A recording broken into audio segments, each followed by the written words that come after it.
Bonsoir à toutes et à tous, bonsoir, bienvenue sur Maxi, bonsoir. Merci à toutes et à tous, bonsoir, merci d'être là. Bonsoir tout le monde, bienvenue dans cette émission exceptionnelle comme ça le jeudi soir. On va parler politique, bonsoir le public, vous êtes extraordinaire et vous êtes chaud, ça fait plaisir. Merci à vous d'être là, bonsoir à vous qui nous regardez sur Twitch en direct, bonsoir les amis, bonsoir le chat, vous êtes en face de nous, ça fait plaisir de vous retrouver, vous n'allez pas tarder à apparaître sur le plateau, vous inquiétez pas. Bonsoir à toutes et à tous qui nous écoutent également en podcast et bonsoir à toutes les personnes qui nous regardent en replay sur YouTube. Ce soir les amis, comme tous les soirs, on va commencer par un before pour se mettre en jambes. Le before, c'est le moment de l'émission où on vous présente des partenaires et des associations, des ONG ou des personnes qu'on a envie de vous présenter pour parler d'un sujet qui, je pense, peut vous intéresser. Et ce soir, on a eu envie de discuter de la situation humanitaire dramatique qui se passe en Turquie et en Syrie suite au tremblement de terre qui a eu lieu il y a 10 jours maintenant, je crois. Pour en parler avec moi autour du plateau, je suis avec Joël Veller. Salut Joël. Bonjour. Bonsoir. Joël, tu es le directeur général de Médecins du Monde. Tout à fait. Et tu étais en Syrie juste avant le tremblement de terre, je crois. Exactement. Bon. J'y ai vécu il y a quelques années. Donc tu pourras nous parler de la situation sur place. Avec nous aussi Lucille Marbeau. Bonjour Lucille. Bonsoir. Lucille, toi tu es porte-parole du comité international de la Croix-Rouge. Le CICR. Lucille, merci d'être avec nous. On va discuter avec vous deux des actions de vos ONG sur le terrain. Et avec nous aussi, depuis la Pologne, on est avec Hélène Michalak. Bonjour Hélène. Hélène, toi tu es engagée sur la crise syrienne depuis 2011, depuis le début de la Révolution. Et tu es directrice de l'ONG Voice en Pologne où tu es. Et avec l'ONG que tu as fondée il y a quelques années, Corridor Citoyen, tu as lancé une cagnotte pour la Syrie suite au tremblement de terre, c'est bien ça ? Tout à fait. Ok, merci à toi Hélène d'être avec nous depuis la Pologne. Du coup voilà, on voulait avoir cette discussion avec vous parce qu'on a appris avec effroi ici en France ce qui s'est passé sur le terrain. On a eu des images, on a eu des témoignages, on a du mal à se rendre compte de l'horreur que c'est, on a du mal à se rendre compte des besoins sur le terrain. Est-ce que d'abord, en termes de bilan, vous avez des informations à nous donner sur où est-ce qu'on en est aujourd'hui du bilan de ces différents tremblements de terre ? Lucille, tu veux commencer ? En termes de nombre de morts, malheureusement, on n'a pas de chiffres consolidés, notamment pour la Syrie. Ouais. Mais en termes, il y a les morts et il y a également l'urgence pour les vivants, pour les personnes qui ont survécu mais qui sont sans abri. On parle de centaines de milliers de personnes qui ont perdu leur maison, qui n'ont plus de domicile et qu'il faut aujourd'hui urgemment loger, chauffer. Il fait très froid en ce moment, les températures, la nuit, ça tombe en dessous de zéro. Et ces personnes, bien entendu, ont besoin absolument de tout. Elles ont besoin d'assistance alimentaire, il faut soigner encore les blessés, il faut imaginer, tremblement de terre, ça détruit des infrastructures absolument vitales. Si on prend la Syrie, là où nous, le Comité international de la Croix-Rouge, on est présent, avant même le tremblement de terre, c'était 50% des structures médicales qui ne fonctionnaient pas ou très mal. Du fait de la guerre. Du fait de la guerre. Donc pour la Syrie, c'est en plus une catastrophe qui se rajoute sur plus d'une décennie de guerre, avec des infrastructures qui sont relativement à terre, une population qui est exsangue, qui est épuisée, le choléra qui avait refait son apparition également récemment, une crise économique. Donc vraiment sur la Syrie, c'est une catastrophe sur une autre catastrophe, une population déjà extrêmement affaiblie. Et là, toute une logistique à mettre en place, énormément d'assistance à amener. Et disons qu'il y a le temps de l'urgence, c'était récupérer les corps. Ouais. Il faut en même temps s'occuper des vivants qui sont aussi traumatisés, la recherche des personnes portées disparues. Et il faut les aider au niveau médical. Et il faut surtout aussi, je vous parlais du choléra, mais il faut garantir un accès à l'eau potable. C'est extrêmement important. Nous, les collègues, en fait, tout de suite, ont amené de l'eau. On a vidé, en gros, nos entrepôts. On a vidé nos entrepôts pour pouvoir vraiment amener le plus urgent. Et après, par la suite, il va y avoir la reconstruction. Mais disons que là, on est dans une temporalité qui est extrêmement longue. Mais aujourd'hui, vraiment, l'urgence, c'est d'assister les vivants. Joël, les autorités turques parlent de 35 000 victimes, un bilan qui est toujours provisoire, même si ça doit être terrible. 35 000 morts. Morts, voilà. Mais comme le disait ma collègue, ça a frappé en plus dans des zones qui sont assez peuplées. Antakya, Gaziantep. Alors, c'est facile de balancer des chiffres comme ça, mais une ville comme Gaziantep avait peut-être 200 ou 300 000 habitants. Antakya, peut-être 150 000. Donc, en termes de victimes, de population impactée, ne serait-ce que sur la Turquie, je ne serais pas surpris que ça chiffre en millions. Les voies de communication sont coupées, il n'y a plus de bouffe, il n'y a plus d'eau. Le choléra, c'est l'accès à la flotte, pardon de parler comme ça. Et puis, il y a la Syrie. La Syrie, on est dans une zone où parce que la moitié des structures étaient par terre. Mais pourquoi? Parce que Bachar à Damas a passé les 10 dernières années à viser les structures sanitaires. Enfin, ce qui est resté debout est aujourd'hui par terre, et nous, j'y étais la semaine dernière pour visiter nos cliniques, qui sont toutes par terre aujourd'hui. Donc c'est vraiment un désastre, et c'est même pour les opérateurs humanitaires, c'est un séisme dans une zone de conflit, parce qu'on parle plus beaucoup de la Syrie, on parle de l'Ukraine, et c'est très bien qu'on parle de l'Ukraine, mais il n'y a pas la paix aujourd'hui en Syrie. On parle de zone gouvernementale et de zone rebelle. La zone rebelle, ça ne veut pas dire grand-chose. Les checkpoints changent d'une semaine à l'autre, etc. Donc on a une complexité d'intervention, et on a des gens qui sont victimes de tout, qui sont victimes d'un conflit, qui ont été un peu abandonnés par la communauté internationale, qui aujourd'hui prennent un tremblement de terre sur la tête, pardon de le dire, et un pays voisin, la Turquie, qui bien naturellement se consacre d'abord sur ses populations et est en train d'essayer de nous donner accès à tous sur les zones. Donc Médecins du Monde, on est à la fois sur la Turquie, grâce entre autres à nos cousins, à nos frères qui sont turcs et MDM Turquie, et à la fois sur la Syrie. Et c'est deux complexités différentes, mais tu demandais les besoins, ils sont énormes. J'ai pas envie de donner des chiffres, mais ils sont énormes. Et on est là-bas depuis 10 ans, mais on est là-bas encore pour 10 ans. Le temps de tout remettre debout, c'est pas une urgence qui va être pliée en un mois. Tu en parlais, Lucile, sur les urgences, tu as parlé du choléra. En termes médicaux, on peut imaginer évidemment tout ce qui est dû très directement au tremblement de terre, et tout ce qui vient derrière le choléra en fait partie. Ces maladies, l'accès à l'eau potable, aux infrastructures d'évacuation, on peut imaginer. Lucile, tu voulais rajouter quelque chose ? Oui, je voulais rajouter quelque chose, c'est que la complexité sur la Syrie par rapport à la Turquie, c'est que nous, par exemple, le Comité international de la Croix-Rouge, on n'a pas accès partout. Et vraiment, il faut pouvoir acheminer l'aide là où les personnes en ont le plus besoin. Et ça, c'est vraiment aussi une complexité en plus, en fait, en Syrie, du fait du conflit. Voilà. C'est que nous, au bout d'un moment, tout le travail, c'est de négocier avec toutes les parties, de nous laisser passer. L'assistance humanitaire, c'est un droit, mais ça se négocie avec les gens, les porteurs d'armes. Hélène, toi, tu as lancé une cagnotte donc pour agir sur place. Tu as des témoignages qui te remontent du terrain. Tu as des informations sur la situation, sur ce que vivent les populations ? Oui, moi j'ai vécu à Gaziantep et à Antakya de 2012 à 2016 et vécu en Syrie avant la révolution. Donc je suis en contact avec plusieurs groupes syriens avec qui j'ai travaillé quand j'étais à Gaziantep, notamment des médecins, des secouristes, des ingénieurs, des gens comme vous et moi qui, dès le lendemain du séisme, ont commencé à aider parce que la réponse en Syrie repose principalement sur les groupes nationaux, sur les ONG syriennes. Ouais. Et malheureusement, l'aide internationale est arrivée au compte-gouttes parce que la frontière entre la Turquie et la Syrie, à cause du régime syrien, mais aussi à cause du régime turc, était fermée. Donc, c'est eux qui s'occupent de soigner. Et c'est pour ça que j'ai fait cette cagnotte pour leur envoyer de l'argent, notamment pour payer l'essence pour les ambulances, mais aussi acheter des biens de première nécessité.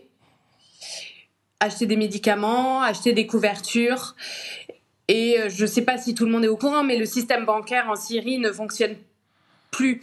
Donc, on est obligé d'envoyer du cash via des systèmes de transfert informel. Et les gens achètent les choses sur place. D'accord. Je précise qu'on affiche l'adresse de la cagnotte que tu as lancée. On en reparlera à la fin du Before sur comment est-ce qu'on peut nous aussi, à notre échelle, grâce à vos ONG, participer à l'aide. Mais du coup, puisqu'on rentre dans le détail du sujet, concrètement, qu'est-ce que vos ONG font sur le terrain ? Tu parlais de la difficulté de la négociation de l'accès à l'humanitaire, ce qui, on s'en doute à cause de la situation politique, mais ça rend le truc particulièrement insupportable à entendre, ça paraît dingue. Mais quand vous réussissez, quand les négociations aboutissent, vous faites quoi ? Vous apportez quoi comme aide concrète suite à une urgence comme celle-là, Lucile ? Alors nous, on travaille main dans la main avec, on va dire, l'équivalent de la Croix-Rouge française là-bas, qui s'appelle le Croissant Rouge arabe syrien, qui ont des volontaires qui vont nous aider après à distribuer. Donc quand je vous dis qu'on a vidé nos entrepôts, en gros, ça a été de l'assistance alimentaire, ça a été également des médicaments, dont en fait ce qu'on appelle des kits chirurgicaux, parce qu'évidemment, il fallait traiter quand même des blessures assez graves, des médicaments après classiques, des sacs mortuaires. C'est triste à dire, mais voilà, sacs mortuaires où également ont été envoyés sur place des médecins légistes pour aider à la gestion des dépouilles mortelles. C'est la dignité, bien entendu, des morts. On ne fait pas n'importe quoi non plus, la façon dont on va les enterrer. Il faut garantir que voilà, on puisse les identifier aussi pour les familles, qu'elles sont restées en vie. Il y a également tout ce dont parlait également Hélène, ça va être des couvertures. Là, par exemple, en Turquie, le Kizilay, donc c'est le Croissant Rouge là-bas, nous a demandé d'envoyer juste le strict nécessaire pour les abris d'urgence. Donc là, on envoie des couvertures thermiques. Ouais. Parce qu'au bout d'un moment, pas tout le monde a la chance d'être dans des stades. On envoie aussi des tentes. Donc au bout d'un moment, il faut assurer quand même que les personnes soient chauffées, un minimum. Ça va être beaucoup d'eau, comme je vous disais. Vraiment, ça a été 100 000 bouteilles d'eau concrètement en Syrie qui ont été distribuées, des camions d'eau également, et au niveau des centres collectifs qui sont en train de se mettre en place. Donc voilà, c'est vraiment des besoins extrêmement variés et le plus simple, vraiment, qui manque aujourd'hui. Hélène, tu parlais tout à l'heure du fait que ce sont des groupes locaux donc en Syrie qui agissent. Il y a une question qu'on voulait te poser assez directement. Est-ce que c'est possible de porter assistance aux populations en Syrie sans que ça aide le régime de Bachar al-Assad? Ou est-ce que c'est impossible? Oui, évidemment, dans les zones touchées par le séisme, il y a des zones qui sont sous le contrôle du régime, où le CICR travaille, d'autres ONG travaillent, l'Église, ainsi que les structures du régime. Et puis, il y a de nombreuses zones touchées par le séisme qui sont sous le contrôle de groupes de l'opposition et d'un groupe qui s'appelle HTS, qui est un groupe islamiste radical, mais qui laisse travailler les humanitaires. Ils sont très pragmatiques. Ils laissent travailler les ONG, les associations, les secouristes. Et donc, quand on leur envoie de l'argent, l'argent ne va pas au régime de Bachar al-Assad.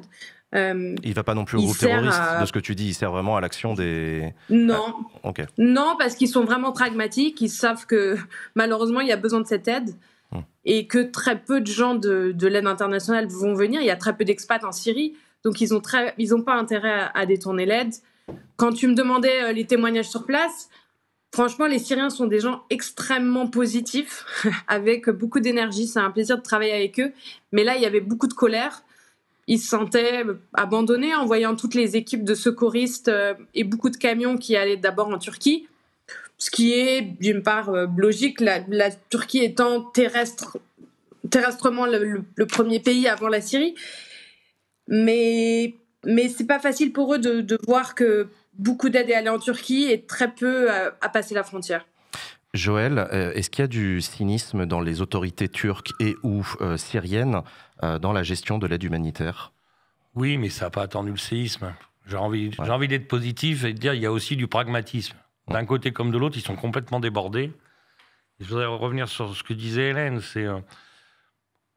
C'est difficile, mais on arrive à travailler partout aujourd'hui, sans être dans les mains du gouvernement turc, sans être dans les mains des rebelles, islamistes ou pas, sans être forcément dans les mains du régime de Bachar.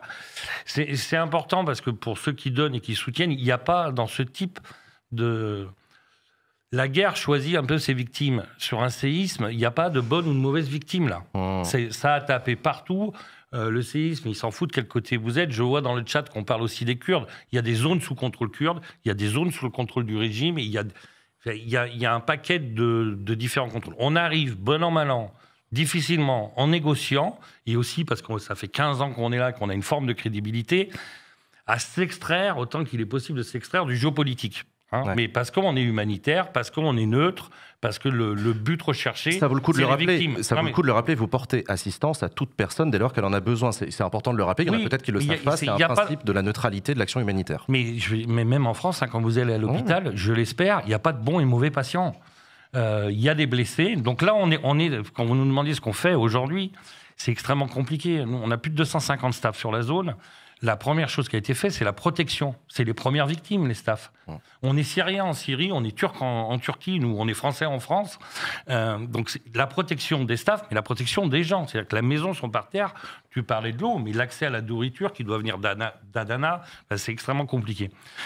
Là, on est dans une phase, en termes de soins, pour une ONG médicale, où on soigne encore les blessés, etc. Derrière, très rapidement, mais c'était le problème il y a 10 jours. c'est de revitaliser un système de santé qui n'existe plus. De donner, parce que la vie reprend derrière. Il y a des enfants vaccinés, il y a des femmes qui allaient accoucher, qui attendaient un accouchement médicalisé. Il y a tout un système sanitaire qui est par terre. Et tous les entrants du système sanitaire qui sont tombés. C'est-à-dire que nous, on avait des warehouses, des grandes zones de stockage en Syrie qui distribuent des plus petites zones de stockage qui, derrière, alimentent les cliniques. Le séisme a tout mis par terre. Donc voilà, les besoins étaient énormes avant. Ça ne fait, je suis désolé, je me répète, mais que de complexifier l'urgence sanitaire et l'urgence humanitaire. On a entendu les Nations Unies lancer un appel aux dons de 400 millions de dollars pour venir en aide aux sinistrés syriens pour les 3 prochains mois. C'est très difficile d'imaginer 400 millions de dollars, ce que ça représente. Ça veut dire quoi quand l'ONU appelle une campagne de dons? C'est-à-dire que c'est les États qui vont participer, les gouvernements, les entreprises, les citoyens? Ça veut dire quoi, Lucile? Moi, je ne peux pas m'exprimer au nom de l'ONU. Non, mais je ne travaille pas pour l'ONU. Non, mais concrètement, moi, je peux dire, par exemple, la Fédération de la Croix-Rouge et du Croissant-Rouge, on fait un appel également de 100 millions d'euros. Ouais. Et là, l'appel, ça va être, en gros, ça va être le public, ça va être le Kidam, qui va faire au bout d'un moment donner pour, après, toute la liste de besoins dont on parlait. À l'instant, mais sachant qu'en fait, cette aide-là va s'inscrire dans la durée. Ce séisme, comme vient de dire mon collègue, a mis à terre des infrastructures vitales pour les populations. En Syrie, c'était déjà extrêmement endommagé. Il va y avoir un besoin de reconstruction derrière qui va être énorme. Donc, au bout d'un moment, cet argent, il va être dans le temps, en fait. Oui. Les Nations Unies, quand même, sont plutôt financées par les États. Oui. 400 millions, je ne sais pas pourquoi faire, mais c'est que dalle. C'est-à-dire je ne sais pas. S'ils doivent reconstruire, si le but c'est de construire un hôpital à Gaziantep et un hôpital à Alep, ça ne suffira pas. Ouais. Donc je ne sais pas ce qui est fléché, je n'ai pas cette information-là. Moi non plus. Les structures comme les nôtres, derrière, on vit de la générosité du public. Mais c'est vraiment important, ça, et c'est sans flatterie. Mais ce qui nous permet, justement, sur ce qu'on vient de dire avant, d'être de tous les côtés. Les Nations Unies, elles ont une forme d'obligation à respecter la souveraineté des États, tout le système des Nations Unies. L'avantage, à mon avis, la force d'organisation plus petite, plus souple, plus agile et indépendante, comme les nôtres, qui vivent, très clairement, Médecins du Monde, on vit à 50% de la générosité du public, il y a 50% des bailleurs de fonds. Elle nous sert à quoi, la générosité publique? C'est que lundi matin, on a pu annoncer qu'on donnait 1 million à nos collègues turcs pour commencer à faire de la distribution, au départ, on faisait de la recherche et tout.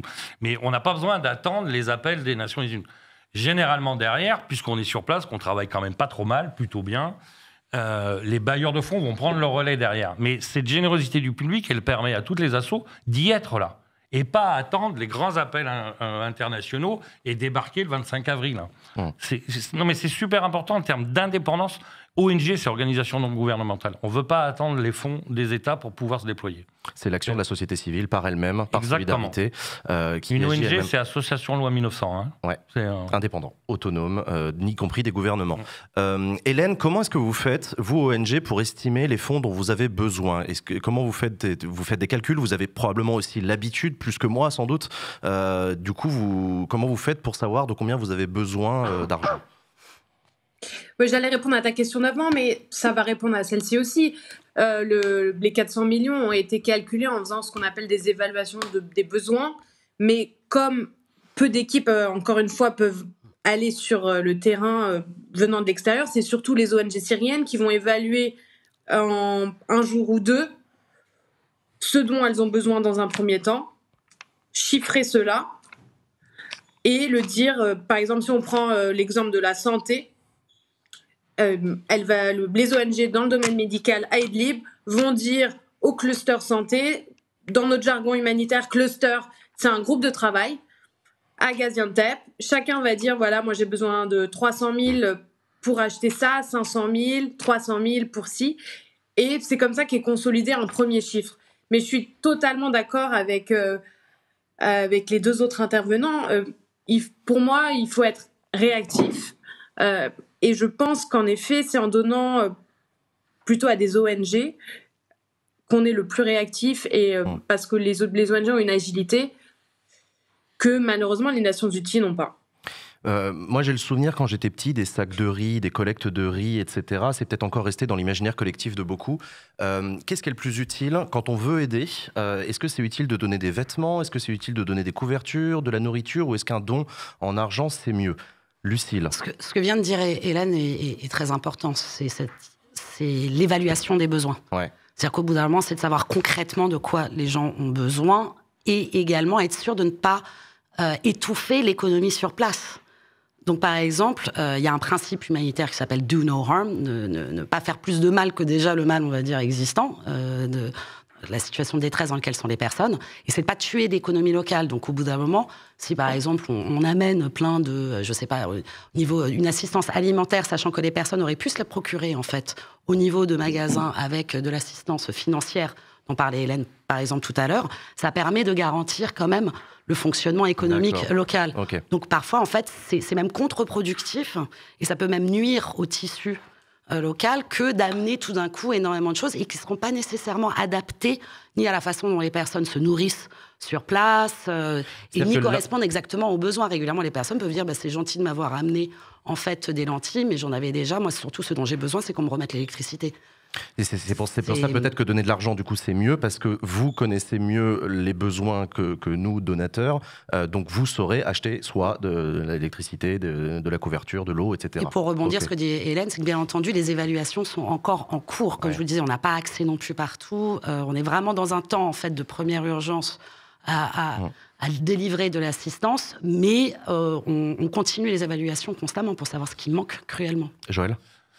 Si je réfléchissais en même temps, je veux dire, c'est super. Il faut les gens qui donnent un sac de riz, couverture ou des médicaments, mais ça fait pas de sens sur une crise d'une telle ampleur. Ça peut être super pour aider à Paris. Il faut pas décourager les gens, mais typiquement, par exemple, nous souvent les gens nous proposent 3 boîtes de médicaments et tout. C'est super. J'ai pas envie d'être méprisant avec ces gens-là, mais moi ce que j'ai besoin, c'est de l'argent pour affréter un avion et l'envoyer à Hatay pour délivrer des tonnes de médicaments. Donc, j'ai pas envie de décourager les gens là-dessus, mais c'est nous donner les moyens d'intervenir. Non, mais c'est important parce que je pense que les gens veulent être le plus efficace possible. Donc, voilà, okay. Il faut encourager la générosité des gens, mais après, voilà, c'est l'impact que ça a derrière. Je pense qu'on est tous pareils quand on donne. C'est pas juste pour se faire plaisir, c'est aussi pour que c'est un impact derrière. Hélène, une dernière question pour toi. On le disait, tu interviens sur le théâtre ukrainien et aussi dans la zone Turquie-Syrie. Est-ce que tu as des parallèles à faire sur les 2 drames humanitaires qui se passent dans ces 2 zones ? Oui, il y a des parallèles et des différences. Je dirais que les parallèles, c'est encore une fois que c'est les groupes nationaux, donc les groupes syriens et les groupes ukrainiens en Ukraine et aussi ukrainiens en Pologne, qui sont sur le devant de la scène. Et à côté de ça, les grosses ONG arrivent avec leurs gros sabots et leur système, la machine des Nations Unies, et veulent un peu prendre le contrôle. Je donnerai un parallèle rapide, qui est un peu peut-être caricatural, et ne m'en voulez pas, le CICR et Joël, mais c'est comme si en France demain, il y avait un tremblement de terre ou un tsunami, et nous 4, on s'organise pour faire une collecte de pain. Le geek de la bande, il fait une petite carte pour dire où il y a les abris et les gens peuvent aller. Celui qui est bon en logistique, il fait la logistique. Et puis, il y en a un qui fait la com. On fait tout ça pour 5 000 € et on arrive à aider tout le monde. Et puis, demain, il y a les Nations Unies qui arrivent. Avec tout le respect pour mes collègues des Nations Unies, j'ai travaillé pour les Nations Unies. Mais les Nations Unies arrivent demain, à Périgueux, par exemple, et ils disent nous, on va travailler avec une ONG japonaise qu'on connaît très bien. On a 10 millions d'euros et puis ils vont prendre 30% sur le passage pour leurs frais de gestion. Donc c'est pour ça que les Ukrainiens, moi j'entends dans la bouche des Ukrainiens en Pologne et en Ukraine les mêmes mots que j'entendais à Gaziantep il y a 10 ans. C'est-à-dire, ils nous prennent un peu pour des cons. Ils ont plein d'argent, ils arrivent et puis ils nous écoutent pas vraiment.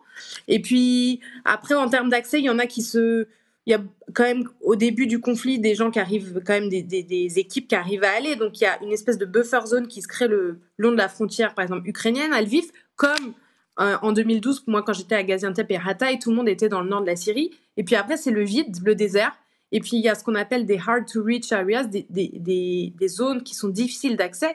Et là-bas, je peux vous dire, c'est vraiment pas des étrangers, des internationaux qui vont faire le job. Tout ça pour dire, voilà, c'est les groupes nationaux, locaux qui font le job, mais c'est malheureusement encore les ONG internationales et les Nations Unies qui captent les fonds, alors que les ONG locales ont fait beaucoup d'efforts pour se mettre aux normes, faire plein de processus contre la corruption, etc. En termes de différence, je dirais que en Ukraine, il y a quand même encore un système financier qui marche, donc ça peut quand même parfois aider les ONG à travailler, ce qui n'est pas le cas en Syrie où, comme je vous le disais, on utilise les hawala, donc des businessmen qui ont des réseaux pour permettre d'envoyer du cash en 5 minutes au fin fond d'Idlib. Voilà. Merci et puis, beaucoup, Hélène. dernier point. Vas-y. Ouais. Non, je dirais que la similarité, c'est quand même que la Russie, dans les deux cas, a fait beaucoup de dégâts. Mais bon, je rentrerai dans le politique. Merci beaucoup à toi, Hélène. On entend en tout cas ton appel à faire confiance aux acteurs locaux. Vous avez tous des acteurs locaux qui travaillent, vous l'avez dit tout à l'heure. Il ne s'agit pas d'opposer, je pense, les ONG les unes aux autres. C'est très vrai, juste en 2 mots. En 2 mots, mais c'est vrai que c'est vrai en Ukraine, c'est vrai en Syrie, c'est vrai sur tous les conflits au monde et tous les séismes, on appelle ça les catastrophes de la main de Dieu, tsunamis, est-ce que vous voulez. C'est toujours les populations qui répondent en premier. C'est jamais les ONG, c'est jamais les Nations Unies. C'est les gens sur place qui demain, si là ça tombe, on va s'entraider entre nous. C'est vrai. Moi je trouve qu'il y a quand même une différence avec l'Ukraine. Pardon Hélène. Mais c'est qu'il y a un État en Ukraine. Il y a un État qui n'est pas failli. Ça peut questionner le rôle des ONG. Médecins du Monde est présent en Ukraine. Mais il y a quand même un État. Il y a une ligne de front. Trouvez-moi beaucoup de conflits au monde aujourd'hui où il y a une ligne de front. La ligne de front syrienne, je la cherche encore. J'en parlais tout à l'heure. Il y a quand même un État derrière qui souffre, qui se défend. En termes de complexité, la Syrie, il n'y a plus d'État. Il n'y a plus de... Les gens s'auto-aident, se créent. On parle d'ONG syrienne, mais c'est aussi souvent la société civile, comme tu me disais. C'est des groupes, c'est pas forcément structuré, etc. Oui. Je trouve qu'il y a une différence qui est importante là. Mais bon, de toute façon, on n'est pas là pour mesurer les misères des autres. J'ai une question pour toi, Lucile. Je le disais, donc tu es porte-parole du Comité international de la Croix-Rouge. Il y a 3 ans, en 2020, dans une tribune publiée dans Valeurs Actuelles, votre ONG, la Croix-Rouge, a été accusée de soutenir Bachar al-Assad. Non, pas Bachar al-Assad, pas du tout, excuse-moi. C'était en 2020, dans Valeurs Actuelles, vous avez été accusé de soutenir, les terroristes au Burkina Faso. C'était une tribune qui avait fait beaucoup de bruit à l'époque. Or, on a appris, il y a 2 jours, dans les révélations du consortium Forbidden Stories, que cette histoire était totalement fausse. Cette tribune avait été publiée dans Valeurs Actuelles dans le cadre d'une stratégie de déstabilisation des opinions publiques contre l'action de la Croix-Rouge. Est-ce que vous avez une réaction ce soir ? On avait réagi à l'époque. Je me souviens du moment de la publication de cet article. On avait dit à l'époque, bien entendu, que ce qui était déclaré était absolument faux. Les collègues avaient réagi également au Burkina Faso, parce qu'il faut savoir qu'au-delà de ce qui va être une attaque à la réputation du Comité international de la Croix-Rouge, de son action au Burkina Faso, il y a après des impacts en termes sécuritaires, lorsque de telles fausses accusations, allégations sont faites, mais surtout au bout d'un moment sont relayées, bien entendu, au-delà de Valeurs Actuelles. Je pense qu'il y a peu de Burkinabés qui lisent Valeurs Actuelles. Mais au bout d'un moment, c'était repris au niveau des réseaux sociaux. Donc ça commence à avoir un impact qui est nettement plus large. Ça mettait en danger vos équipes sur place. Et les collègues ont dû vraiment monter au créneau, à démonter, bien entendu, ce qui était dit, à rappeler au bout d'un moment que oui, on dialogue avec les groupes armés, on le fait partout au monde. La raison pour laquelle on le fait, c'est pour avoir accès aux personnes qui sont sous leur contrôle, pour pouvoir, au bout d'un moment, acheminer de l'assistance humanitaire, mais également protéger les populations civiles qui sont sous leur contrôle. Donc c'est normal, ça fait partie, de notre travail. Mais là, cet article, c'était limite, il y avait une connivence entre c'était l'accusation qui était portée contre vous, oui. Mais ce qui est révélateur, j'allais dire, dans cette campagne, après, parce que c'était intentionnel, ces attaques. C'est ce qu'on a appris ce soir. Voilà, après, tout ce qui est au niveau de la désinformation, je dirais qu'on est arrivé, ça fait 160 ans que le CICR œuvre dans la guerre. La propagande, on va dire, vouloir déstabiliser un acteur, un adversaire, c'est classique, ça a toujours existé. Mais ce qu'on voit aujourd'hui, c'est vraiment la puissance par les réseaux sociaux, à pouvoir vraiment répandre de fausses nouvelles qui sont reprises. Vous êtes souvent la cible de la guerre de l'information qu'on voit aujourd'hui. Les ONG sont maintenant aussi des objets de lutte, d'influence. De plus en plus, on l'a vu également en fait en Ukraine. Et le problème, c'est, je dirais, vraiment au-delà de l'histoire de réputation, c'est-à-dire que nous, après, moi, porte-parole, devoir aller auprès des médias, nos collègues des réseaux sociaux à faire des démentis, il faut vraiment qu'on explique à ce moment-là comment on travaille, pourquoi effectivement on négocie avec des gens que d'autres n'aiment pas, pourquoi on le fait. C'est la neutralité, c'est aussi l'impartialité de l'aide, pouvoir toucher tout le monde. Mais ça a également en fait des conséquences sécuritaires pour les collègues, ce qui fait que ça diminue les opérations. Donc, in fine, c'est moins d'accès aux victimes, aux personnes qui ont besoin de notre soutien. Donc, c'est pas uniquement, au bout d'un moment, les organisations humanitaires qui en pâtissent, mais les victimes en dernière ligne. Et nous, voilà, on en prend de plus en plus conscience. On sait que on doit démultiplier du coup notre travail de pédagogie, d'explication, pourquoi on est là, qu'est-ce qu'on fait. Mais ça a des conséquences. Est-ce que vous envisagez d'agir en poursuite contre Valeurs Actuelles ? Écoutez, on avait fait un démenti à l'époque. Il nous avait donné droit. Un droit de réponse, donc on l'avait fait à l'époque. Ok. On vous a entendu tous les trois dans ce Before de Backseat.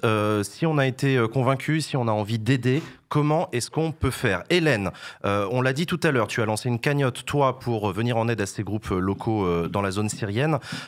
Tu peux nous en reparler rapidement de cette cagnotte ? Où est-ce qu'on la trouve ? Il y a les modérateurs qui vont mettre dans le chat et vous l'aurez en description sur la vidéo YouTube. Alors, ça passe par Corridor Citoyen, l'ONG que j'ai créée pour l'Ukraine, mais voilà, qui va maintenant servir à aider les casques blancs, qui eux aussi ont été victimes de désinformation, des médecins syriens, qui œuvrent pour aider les blessés, un groupe de femmes enceintes, et puis tout ce qu'ils jugeront utile, parce que c'est des gens que je connais depuis 2011, je leur fais confiance pour bien dépenser cet argent. Donc si c'était prévu d'acheter 100 couvertures et puis que finalement ils achètent 100 kits d'hygiène pour les femmes, c'est très bien aussi. Je peux vous dire que tous les jours, je lance des virements de 2 000 € vers la Turquie. Donc voilà, on est très réactifs. Et votre don peut faire la différence. Donc même 20 € fera la différence. Ne pensez pas qu'il faut mettre beaucoup d'argent. Pour l'Ukraine, on avait des dons de fous, 1 000, 2 000, 10 000 €. Et pour la Syrie, on a vraiment très, très peu de dons. Donc j'en appelle à votre solidarité aujourd'hui. Merci beaucoup Hélène et merci d'être venue dans le Before de Backseat pour lancer cet appel.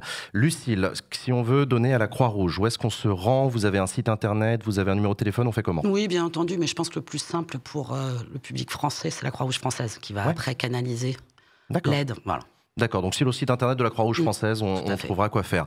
Joël, Médecins du Monde, est partenaire cette année encore de l'opération Speedon sur la chaîne Twitch de Mister MV. Alors Mister MV ne pouvait pas être avec nous ce soir sur le plateau, mais il m'a dit, t'inquiète Joël l'expliquera mieux que moi ce que c'est que Speedon. Est-ce que tu peux nous en parler ? C'est un événement, donc ça sera le 3e cette année, j'ai noté la date pour ne pas me planter, du 9 mars au 12 mars.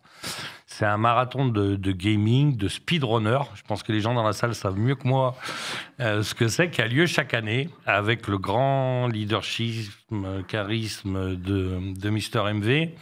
Jusqu'à maintenant, ça a duré 48 heures. Cette année, il y aura une journée en plus.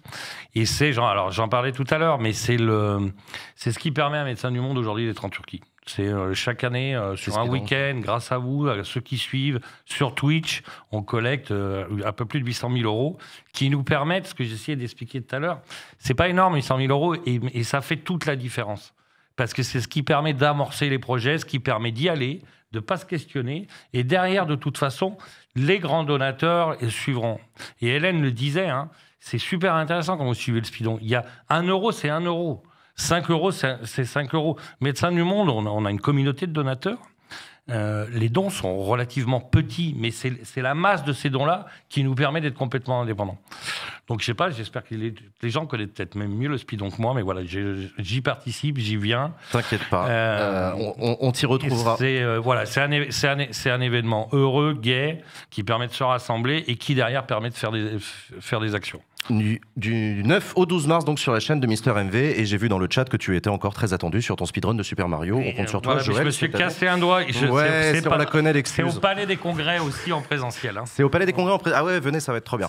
Merci beaucoup, Joël, Lucille et Hélène. Merci sous les applaudissements. C'est la fin de ce Before de Backseat.